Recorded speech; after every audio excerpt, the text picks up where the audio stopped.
Here, I will show you how you can easily change your Twitch stream title while you are streaming. So first of all, let's change from our Twitch. So once you are in your Twitch, click on your profile photo and just go to channel. And here we can see my streaming. Now here, just click on this edit next to your current streaming title. And here we can see the title box. Now from here, you can just go ahead and easily change your streaming title. Click on done. And now let's see the way using our OBS. So once you are in your OBS, you're streaming your OBS to your Twitch, just click on dock and here enable stream information. And here you get the title field.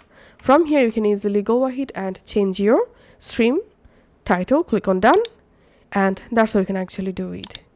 Thanks for watching.